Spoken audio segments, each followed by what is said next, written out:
Soren Kierkegaard has been turned into the exact thing he spent his entire life making impossible. He now acts as a slogan, and the specific slogan that people have made him into is almost, if not exactly, the reverse of what he said. And I want to show you that passage that everybody thinks they understand. Everybody thinks that they can actually read or comprehend. And also the misreading that has been built on top of that passage. And then the actual thing underneath that is quite unsettling once you apply it to your own life. But the trap itself is the whole point. So let me set the trap first. Here is the line. The entire line is, the crowd is untruth. And when someone hears that line, they feel as if they already know exactly what that means. Think for yourself, don't follow the herd, have that herd mentality. Don't allow the mob or the masses, society to do your thinking for you. It reads as if it's a license or a permit to be the one person from everyone else who sees clearly while everyone else around you is still asleep. And it flatters you. It makes you feel as if you're different to the other people. And that, in my opinion, is the first clue that you are misreading that line. Because Soren Kierkegaard did not write anything to flatter the reader. Instead, he wrote them to corner the reader and force them to reflect. Now, let's start with what the passage itself actually claims. Because the mechanism is a lot more precise than the slogan that has been put out on TikTok and Instagram. A crowd, Kierkegaard says, any crowd granted decisive significance, anything of the sort, is untruth. Not because the people inside the crowd are stupid, because a crowd of geniuses is still untruth to Soren Kierkegaard. The problem is not the intelligence of the members, but instead the fact that it is a mechanism. A crowd reduces each person's responsibility to a mere fraction, scaled to the amount of people in that crowd. In that crowd, no single person is fully accountable for what the crowd does, because the responsibility is smeared across everybody in the crowd, and therefore it ends up landing on no specific person. Therefore, this leads to people in crowds doing things that they would never actually do alone, never actually act upon as if it was just them being observed. It is not as if they could not do these things, but instead would never, because they fear the consequence. So the crowd is exactly where you get to act without owning the action, if that makes sense. And I think a lot of people have felt this. Like I said, it's very applicable to your own life. Because the thing you would say in the group chat that you would never say to the person's face is a prime example of that. The laugh that you join in because everybody is laughing is another example of that.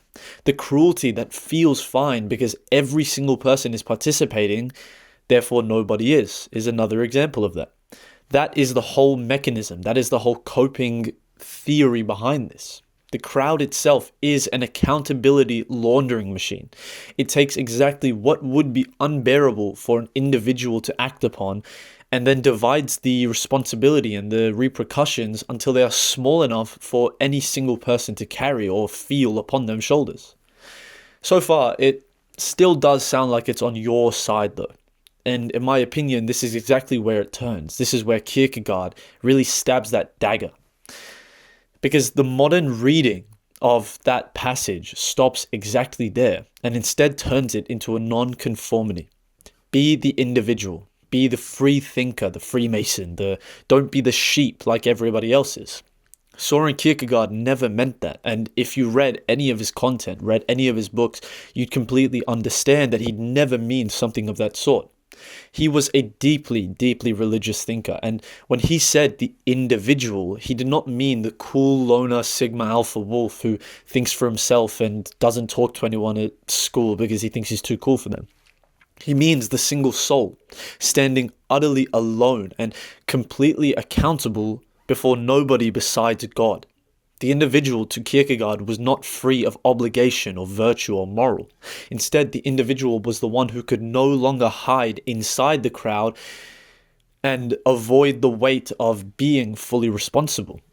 To Kierkegaard, he was not offering from Kierkegaard, he was not offering anybody liberation inside of the herd, but instead was removing the place that you have been hiding completely. And that is its own different thing. The modern version hands you the passage as if it's a compliment, something that you can use to fix your life, something to feel better about yourself with.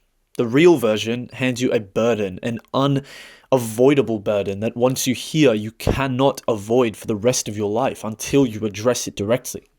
One version says that you are better than the crowd and everybody else in it, and you just use it to hide. The other version says that the crowd is exactly where you were dodging the thing that you owe to God, and now you must stand there alone and owe it. That is the disparity. And this passage is really a passage about reading.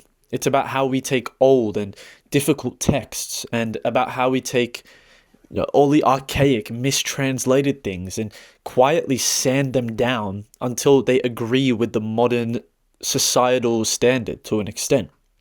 Kierkegaard gets read as some sort of hymn to individualism because we already believe in individualism. So that's exactly what we hear. We train our minds to look for the things that we want to know. So when you make Kierkegaard say the thing you already thought, it now allows you to accredit a genius thinker, a philosopher, to this ideology that you bring upon yourself, bringing more credibility, but in reality it's a facade. The misreading is never an accident. It's never an accident for a genius to mistranslate another genius, but instead is exactly what happens when a text is a lot more demanding than the reader or the publisher wants it to make money off of it. So the reader then eventually flies down the demand until it fits. So the reader eventually files it down until the demand fits what they need, which is exactly what Kierkegaard was trying to prevent, in my opinion. And this is the whole part that should get under your skin. Not the mistranslation, but instead the fact that Kierkegaard wrote under a rotating cast of false names. He invented fake authors and personas, and sometimes even published books that were against each other, that argued against one another on the exact same day, refusing to tell you which one of those books was actually him. And Kierkegaard did this to take interpretation and make it your problem on purpose. He built his entire body of work so that it could not be reduced to a position that you could put on a mug or an Instagram reel. A man who spent his entire life ensuring that he could never be turned into a slogan is now remembered as one, just entirely as a slogan, which is so sad, which it's funny in a sense. That's just how it works, right? Because there's a tension here that I am not able to close for you, and neither is Kierkegaard. If the crowd is untruth, if truth is never actually real within that herd mentality, if you cannot be responsible for your actions, is truth only available alone when you isolate yourself? Is solitude actually where clarity itself lives, or is that again just its own flattering story? Now, what I've just done to you is put a real counter pressure. The crowds are not always wrong. Look at the jury, look at a democracy, look at the accumulated knowledge of many people, and recognize the fact that it is wiser than just one. And realize the fact that sometimes the lone individual has convinced everybody else that they are asleep and that they are a prophet, but it's not always true. He may just be wrong and alone, but he may be alone because of the fact that he is wrong.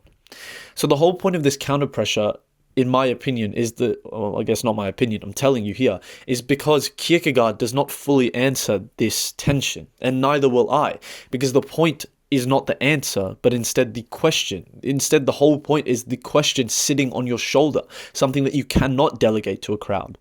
It's about where in your life you actually are allowing the crowd to carry a share of responsibility that is solely yours and yours alone. Where are you actually doing the thing or allowing the thing because everybody is, and because everybody makes it weightless, everybody makes it something that you don't have to carry yourself? And what would it cost you to pull that responsibility back out of the crowd and hold it by yourself, hold it in the palm of your hand, in your own name, with no single person to divide it with, no crowd or anyone else to delegate the responsibility to?